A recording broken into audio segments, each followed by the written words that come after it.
Hi guys! So karon ga prepare di ay ko kay mulakaw ko palit kog school supplies para sa ako ang anak. Para sa sunod ang kulang na lang akong paliton. Pero ay ha ko ning lakaw gabutang pa ko dira sa akong morning routine. Everyday use yun na ako na akong sunscreen. Mulakaw man or naara sa balay. Ako na siyang gibutang sa akong face dahil ako na gi-spread using my hands. Pagkahuman ako butang sa akong face, ako na pong gi-apply ako ang liog. Dayon pagkahuman na ako na po dayon gisunod ang liquid foundation. Ug ako ra gyapon na siyang gi-spread sa ako ang face. Dayon ang sunod gabutang na pud kog face powder. Kani di akong face powder kay gihatag ra ni sa akong mama, gi-order niya online. Buy one take one man iyahang isa, ako apud ang isa. Dayon pagkahuman ana di po nato kalimtan ato ang kilay. Kani di akong pangkilay kay same ni siya kang girly namok. Drawingan sa daan og pencil aya nimo butangan og eyebrow cream og katong glue nga pampapilit sa kilay para dili siya matarog. Wala lang ganahan lang ko sa result sa kilay. Ang sunod na po natong i-manifest kay ang lipstick ni Inday Joanna.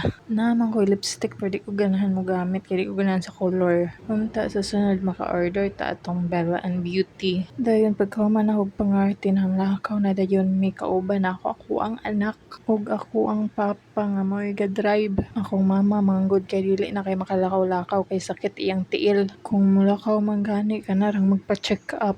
Agi lang sa mi diri sa SM nga under construction pa. Dayon pagkaabot namo sa Unitap nakapili na di ay dayon mi og notebook, papel and other school materials niya. So karon namili na pud mi og para bag niya. Siya akong papilion para nig uli-ulay mahay kay siya may gapili. Iyang gipili day nga bag kay same si iyang classmate. I asked her kung nabi siya classmate ngingon ani og bag. And yes naa daw dayon pagkahuman ana gabayad na pud mi sa cashier. Dayon pagkahuman ana ni saka na pud mi sa second floor kay gipalitan na pud nako siya uniform nga blouse. Pagkahuman na mog pili amo na pud yung gibayran iyahang uniform. Ako ra day ang gabayad dira kay na may ginuitan akong anak ato yung gipamalit nga school supplies na pagkahuman ni hapit lang pud mig Mercury og Don Benitos. Gapalit mig kasaba din sa Mercury gapalit po kog tambal para sa kuang mama. Dayon pagkauli namo sa amo ang balay ako na dayon nang giatiman ang notebook sa akong anak ako na siyang gisulat og pangalan niya. Tanan things niya akong gibutang og pangalan niya para dili mawala or dili mabaylo sa classmate kay naara bay uban kung walay pangalan lang notebook magpasa-pasa na din sa lain. Mao nang ako jud nang butang og pangalan sa ako ang anak pati pud presyo ako pong gipangtangtang. Og diri ra tataman. Thank you guys for watching.